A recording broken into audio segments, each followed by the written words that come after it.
That was fantastic, Dr. Burrell, joining us. I really appreciated that.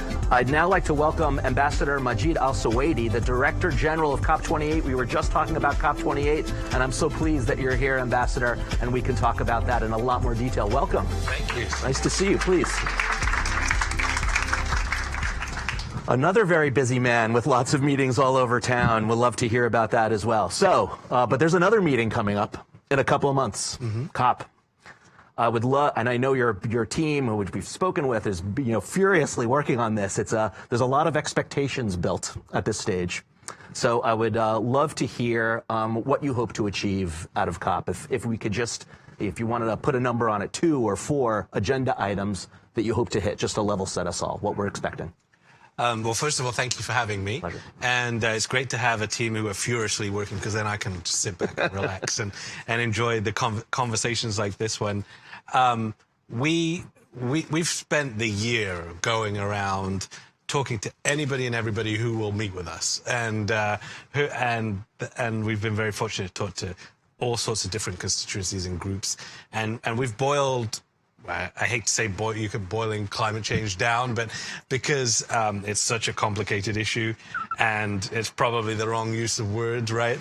But for us, success is really about energy and the energy transition. How do we fast track that? How do we decarbonize the energy system we have today? Because it's the energy system we have today. And how do we transition to the new energy system of the future that we want to get to? And how do we make the narrative about what we're giving people rather than what we're taking away? How are we rapidly scaling up the deployment of renewables, hydrogen, energy efficiency, all of those great things that give people a choice to move to the clean energy that we need to get to? Because we need to address that 43% emissions gap, 22 gigatons of carbon that will get us back on track for 1.5. And then, secondly, how do we fix finance? Everywhere we've gone, everybody has said to us the big challenge is finance, and how do we make a difference in delivering on the 100 billion? So the promises that have been made in the past need to happen. But then how do we move from hundreds of billions to trillions of dollars? How do we mobilize private capital? How do we seek reform of the international financial institutions, multilateral development banks, and get finance on the ground to projects and to real people on the ground? And that brings us to the third point, which we believe is about people, lives, and livelihoods. How do we make COPs relevant to the average woman, young person, man, child, indigenous person on the ground, making a difference in their lives? And we've been really focused on that. That's about health, water, food systems reform, education capacity building.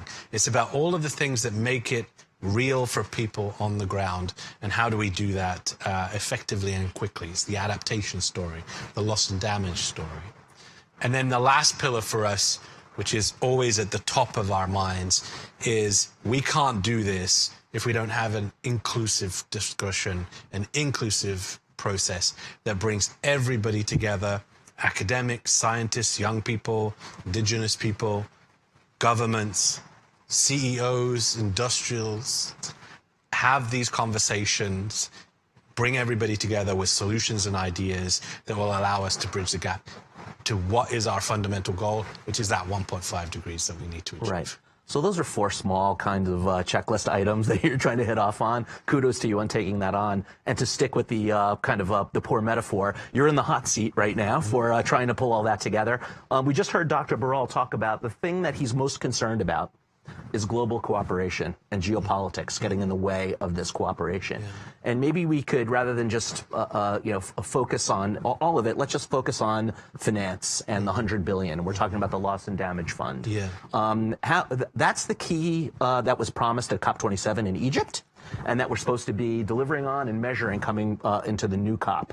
Where are you on that? And what do you think is realistic to achieve when it comes to that, specifically that loss and damage element? That seems to be what Dr. Sultan, the head of a COP, your boss, has been focused on when we speak with him, and you as well. Where are we there? Yeah, I think that we're making progress. I want to clarify something. We understand the role that the presidency has, and we approach it really humbly. We are in the hot seat. We understand that. But it's a party-driven process. And we say this often, a lot of people say, there's a negotiations process that is happening. And on the loss and damage fund, our role is to get the parties to come together. It was agreed in Sharm el-Sheikh. We need to operationalize it. We need to get it done. There is progress happening in the negotiations. I think the last meeting of the transitional committee who are working on this was fantastic. They made some progress, but it's not fast enough. We need that to happen faster. We need to address many of the challenges that are around it.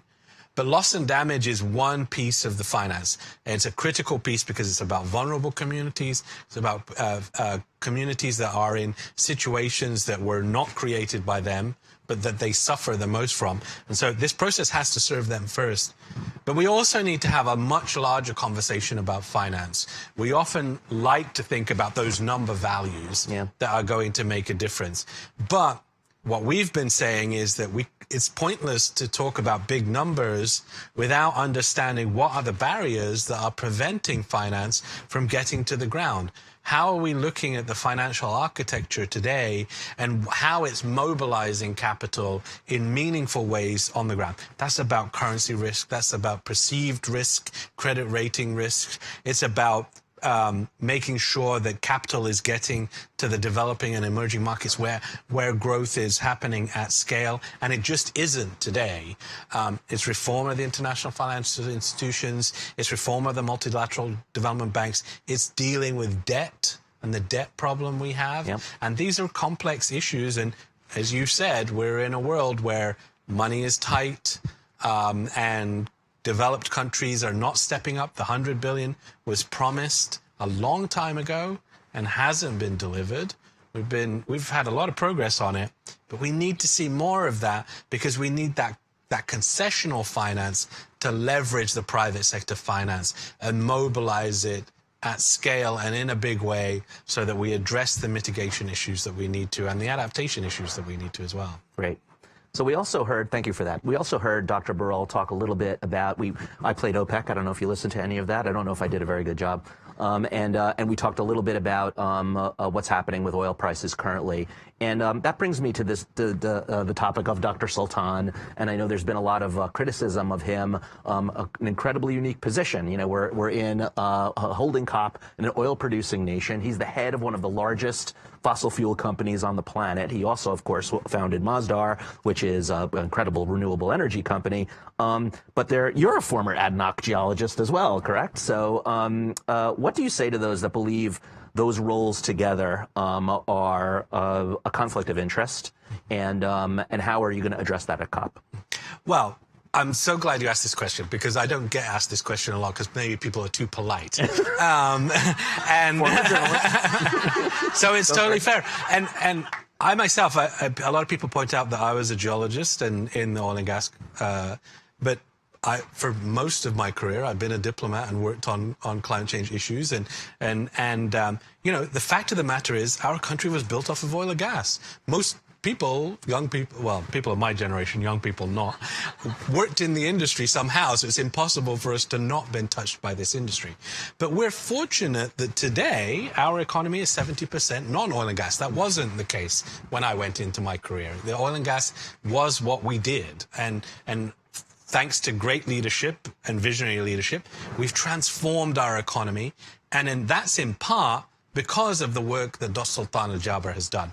A lot of people say, oh, he's the CEO of ADNOC. Oh, and he happened to be the CEO of Masdar at one point in time. Actually, it's the other way around. He was the chairman of Masdar. He's the chairman of Masdar, and he founded that company at a time when everybody criticized us, by the way, for saying, why would an oil and gas country want to start a renewable energy company? Everybody criticized us.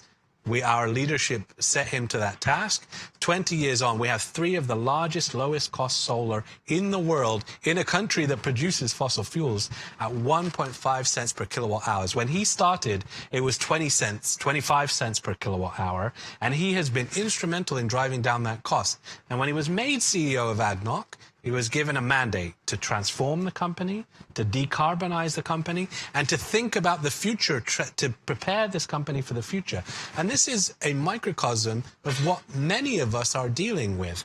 There have been plenty of COP presidents before. and I won't name any, who came from fossil fuel countries. Plenty, and even in very recent times. We are all part of this energy system, and we are transforming it. And our country has said we want to be part of that energy system future. We are committed to it. We are the largest investor in it globally. We're running towards it. And that's something that I think we should be celebrating. And I think that it's exciting that now that people like us are engaged and leading, in fact, on this discussion. And Dr. Sultan, because of the nature of his experience in business, as he went to 14 COPs. He's been twice our special envoy for climate change. He knows the process, the negotiations, the politics, and he's a CEO. I think it's exciting that we have a COP president for the first time who's a CEO. We've always had politicians. So I think that this is really fantastic for the process. We're bringing people together. We're creating an inclusive process. And we're talking in a practical way about how do we have honest conversations about that just transition? How do we create new jobs for people? How do we create new opportunities for young people? How do we transform our economies to be about that clean energy future that we all want to have? And I think that that's really exciting. So because I am polite, I'm going to applaud to that, because I think that was a really good answer to that question. Tough question. Back to Dr. Sultan, who I've met, incredibly driven guy, doesn't seem to really sleep that much. Tell me about it. And on a plane around the world talking to everyone, and knew what he was walking into with this, and how he would be labeled, and taking it on the chin, which is pretty impressive. So excited to see what happens at COP. I'm just kind of curious. This must have been a tremendous, and is a tremendous lift for you, and the COP committee. I'm not casting aspersions on previous COPs, the most previous COP or what have you. They can be nutso. How confident are you that this is going to be a smoothly run operation? That it's going to, what's keeping you up right now as you plan this event? That's a great question. I've been involved in every aspect of this project, and I have to say I've been surprised. From making sure we have vegan food, making sure we have comfortable places for negotiators, making sure that we've got good Wi-Fi, because let's admit, and trust me, we are confident that this is going to be great.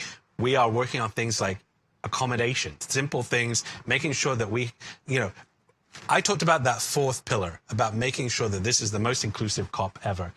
Inclusion means people are able to come and participate and attend. And our projections are that this is going to be one of the most well-attended COPs ever. We're reusing the expo site. We are putting the blue zone and the green zone slap bang next to each other, so you can step out of one and into the other. That's in good. fact, we challenged the UNFCCC. I challenged the UNFCCC, why do we have zones? And I almost got tackled by the security folks. If we could have got rid of the security barriers, we would have, but they wanted to make sure, because we have to remember one thing. COPs are an intergovernmental negotiation. And they follow UNFCCC processes and rules, and many of us are here for the UNGA, and that's a long-standing process. We need to respect that. We need to encourage it. We need to create the opportunity for those negotiators to deliver a great outcome. But then let's celebrate all the wealth of action and energy that's going on, and the Green Zone is going to be super vibrant and active, and I welcome all of you to come and join that. But I want to remind you about why COP28 is going to be the greatest COP. Not just because logistically we know we're going to do a great job, we're using the old expo site, because we're providing vegan food and cheap accommodation, but it's going to be great because we have the global stocktake. Because that's an assessment of where we are from Paris, and and we know we're off track from 1.5, and that means we are 7 years away from 2030. 7 years to get back on track. And you know that any major policy or project or plan or investment that will make a difference usually takes 3 to 5 years to really work.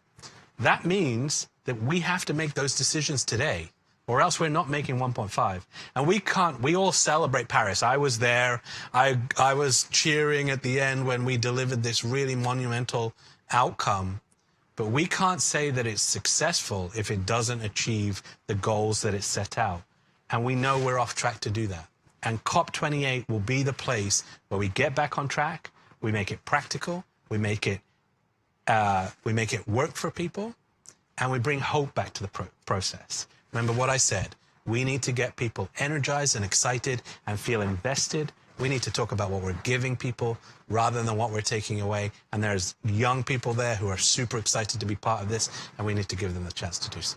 Wow, sounds like Dr. Sultan brought the right guy to the table here. Good for you. So one point I want to bring back, you mentioned vegan food a few times. We had the food minister and minister of many other things, climate of the UAE, Minister Miriam Almiri here yesterday, and she claimed that she's actually helping to review the menu at COP to make sure. Is that accurate? Well, I was given, I came across this task and I said, who better to do this than our minister?